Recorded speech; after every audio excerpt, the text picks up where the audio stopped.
In this first video about the shooting mechanic for our tank, we are going to implement a bullet prefab and we are going to be able to shoot obstacles as well as to destroy the bullet after it travels a certain distance to balance our game, and we are going to be able to shoot our enemy and destroy it after we hit it a couple of times. And we are going to explore how we can prevent the collision between our bullet and our own tank. In the future videos, we are going to tackle how to implement some effects to our shots, sound effects and visual effects, as well as how to implement different feedback. For now, we are going to only tackle the basic mechanic of creating a bullet and shooting it in the direction that we are pointing using our turret. Let's get going! This video is part of the series of videos about creating a 2D top-down tank game. We will explore different features of this game, each as a standalone video. Hi, I'm Peter and welcome to Sunny Valley Studio Tutorials. In the previous videos of the series, we have implemented a simple tile map and the tank movement, which allows us to use arrow keys or WASD to move our tank around, and we can steer our turret using our mouse. And if we click our mouse button, left mouse button, we will see the shooting debug.log statement appearing. Now we have split our tank movement into separate components. Our player is giving the player input and the tank controller, which is on our tank object, is controlling which script is acting upon the input. And we have our tank turret parent, which has the aim turret, and tank base, which has the tank movement mover script. Now our tank turret parent is responsible for moving our turret, but we have one issue that we haven't finished implementing in the previous video.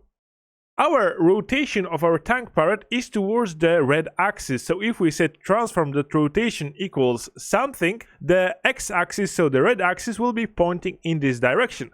Now our turret is pointing in the y direction of our turret parent, and when we take a look at our aim turret script, we have our transform.rotation set to quaternion.rotates towards, and we have our desired angle minus 90 degrees. So this parameter is unnecessary here, because if we set our turret to be pointing in the red axis direction, so if we go back to our tank turret parent and select our tank turret and set our Z rotation to be minus 90, we are now pointing in the correct direction. So our tank turret is parallel to our red axis of our tank turret parent. So if we rotate it, it will be always pointing in the same direction as the x-axis.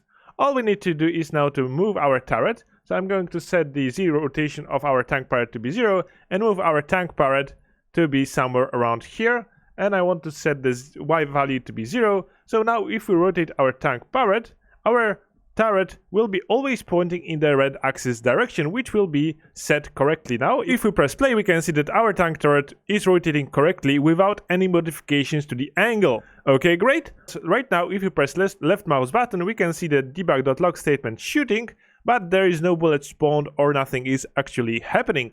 First thing that we will need to implement is the way to spawn our bullet. So I will need to create an object where is our tank turret, and I will call it a barrel. So I will create a new game object and I will call it a barrel. And basically this object will be the object where we are spawning our bullet.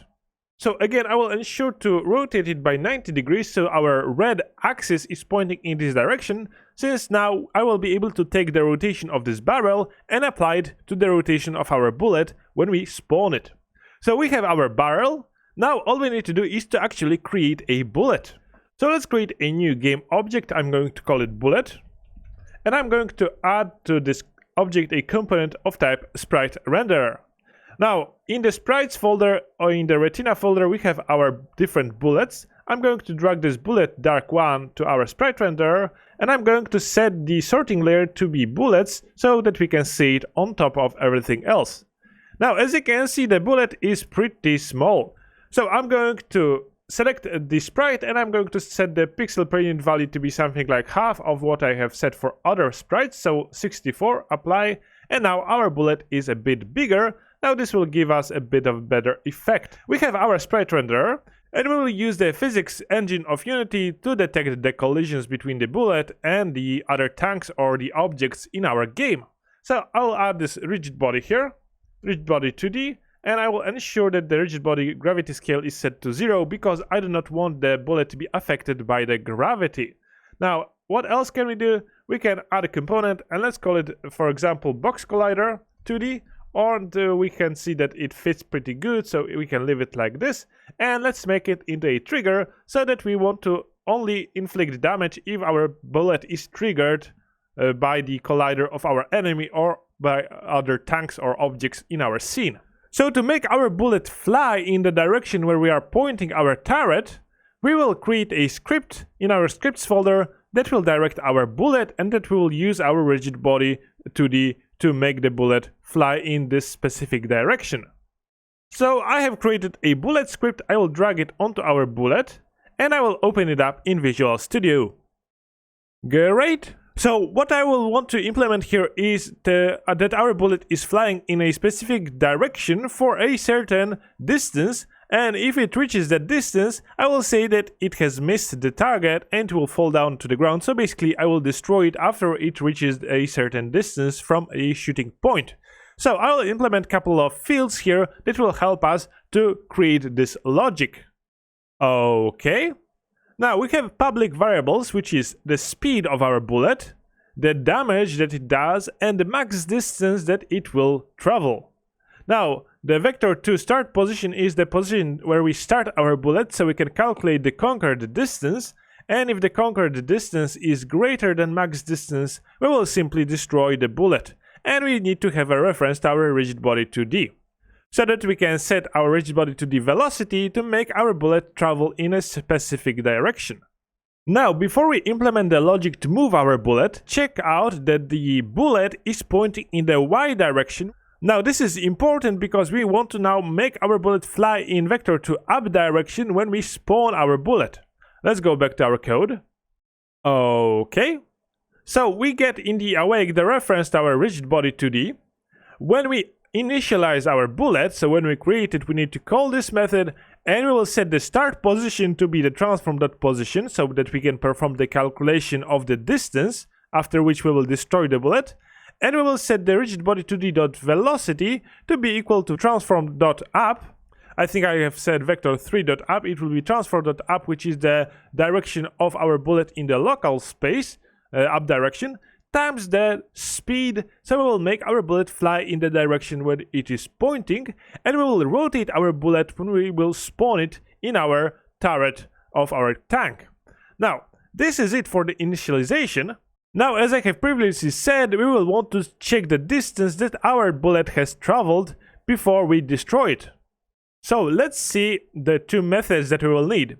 First of all, we will need to have the update to actually calculate the conquered distance, which will be the vector2.distance between the current position of our transform and the start position that we have saved in the initialization method. Next, we will simply check if our conquered distance is greater, or maybe we can even say equal to max distance, and if it is, we will disable the object, which will simply set the rigid body.velocity to be equal to 0, and we will deactivate the game object. Now, this is vital for when we want to use the object pooling, which we will implement shortly. Now, last thing that we will want to have is a way to detect the collision between our bullet and the colliders of our enemies or any other object that we have on our map. So at the bottom of our class, we will create on trigger enter 2D. Make sure that you select the 2D version. And here, when it triggers any object in our game, we will simply debug.log, and we will say collided, and we will add collision parameter dot name, so we will print the name of the game object or the collider that we have collided with. And again, after we do that, we can disable this game object so that our bullet will be disabled either after it reaches the max distance or if it collides with some object in our map. Let's save it. Now, in our game, we have our bullet, which is not a prefab, and we want to make it into such. So we will drag our bullet into our assets, or I think we have prefabs folder here in our starter project. So we have made it into a prefab. We can delete it from the hierarchy. Now, our tank is made out of tank base and tank turret parent, which has tank turret on it. and our turret script is responsible for handling the shooting mechanic of our tank. So I will open this script up in Visual Studio. Okay. Our turret is pretty small class and it only debugs shooting when we shoot, so when we press our left mouse button. Now, to make our turret actually spawn our bullets, I will implement a couple of fields here. So, first of all, we have a list of transforms, which will be our turret barrels. Now, our turret can have one or multiple barrels, and we can spawn those bullets at all of those points on our turret. Now, we have bullet prefab, which is a game object, which we will spawn. And we have our reload delay, and the reload delay will be affecting how we can shoot, so that we need to wait some time before we can take another shot. And below there are private variables bull can shoot, which will block the shooting mechanic if we are waiting for the reload. We have tank colliders, which is collider to the array, and this is pretty important because we can have a situation which will cause our tank to get hit by our own bullet. Now, we do not want that, so we will ignore the collisions between tank colliders and our bullet collider. And at the end we have the current delay, so this will be used to calculate how much time has passed so that we can reload our tank and we can shoot again. I want to make it into a private variable. Okay, so now let's take a look how we are going to get the tank colliders first.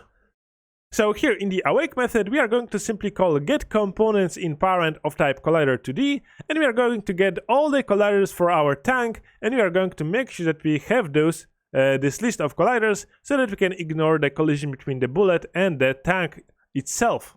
Next, we will have update method. We will simply calculate the current delay. If we cannot shoot, we'll add to the current delay, and if the current delay is less than 0, we will set the can shoot to be true, and we will set the current delay to be equal to reload delay when we perform a shot. And this is what will happen here in the shoot method. So first thing that we will want to check in our shoot method is if we can shoot. If we can shoot, then we can set the can shoot to be false and the current delay to be reload delay. Next, we will look for each barrel in our turret barrels, and we will spawn our bullet, instantiate it. Next, we will set the transform position of this bullet to be the position of our barrel, and the rotation of our bullet to be the rotation of our barrel. Now, this will cause a small issue, because our barrel is pointing in the red axis of it is pointing from the turret forwards. But our bullet, if we spawn it here, our bullet is pointing on the y-axis. So when we use the rotation of our barrel, the bullet will be spawned exactly like this. So to rotate it by, I think, 90 degrees or minus 90 degrees, we will need to point our barrel at the same direction. So I will delete this bullet. So I will modify the barrel's z-axis to be 0, so that our barrel is pointing in y direction, in this direction, so that our bullet, when we spawn it, will be as well rotated to point in this direction. So it will be minus 90 degrees and it will be spawned like this, which is what we want. Okay, so now we have set the bullet to be in the correct position and with the correct rotation. We are getting the get component bullet from our bullet game object and we are initializing it, so setting the position correctly. And next is what I was talking about previously, so setting the collision to be ignored between our bullet collider and the collider. Okay, so we are setting physics2d.ignore collision, and we are passing two colliders so that we can ignore this collision between those two colliders, so our bullet will not collide with our own tank. So now let's save our script, let's go to Unity and let's test our shooting logic. Okay, so our tank turret has our turret script. We have a list of turret barrels, and we can drag our barrel into this list since we only have one barrel. Now, for the bullet prefab, we can drag our prefab previously created, and our reload delay can be 1. Now, as you can see, we have our tank here. We can press play, and we should be able to see that our bullet is spawned at our tank, and it is driven by our bullet prefab, how fast it goes, and how much damage does it make, but we are not taking into account the damage. And we can also see that if we drive towards this road that goes up, in the scene view, we should see that our bullet will fly upwards, and if we shot it correctly, it will be disabled after reaching the distance, the max distance that it should reach. Now, last thing that I would like to test is whether we can actually perform any damage on any other object. So what I will do is I will create a new script in the scripts folder. I'm going to call it damageable. Okay. And before we fill in this script, so what I would like to do is drag to our tank our damageable script, and I would like to drag our tank object to our prefabs. So now we have a tank prefab here. We can drag it back onto our map and drag it somewhere onto our map, and we can use it for our enemy as well as for our player. Now it has a damageable script on it. So what we are going to do is we are going to go to our scripts folder and we are going to open our damageable script. Okay, let me explain what I have implemented here. So we have public value of health, max health, it will be 100, and we have private value of health, that is our current health, and this is a property so that we can implement getter and setter, and this is very useful because if we had this health, if we set it somewhere, we will not get any information about it. If we create a property, so let me Ctrl-K, Ctrl-C to comment it, we can click on health, quick actions, and encapsulate field health and use property. So it should create for us the property, and this is exactly the same but with lambda expression instead of those brackets to hold our values, and we would say return health to fill in this getter functionality. So this is basically the same as we have here.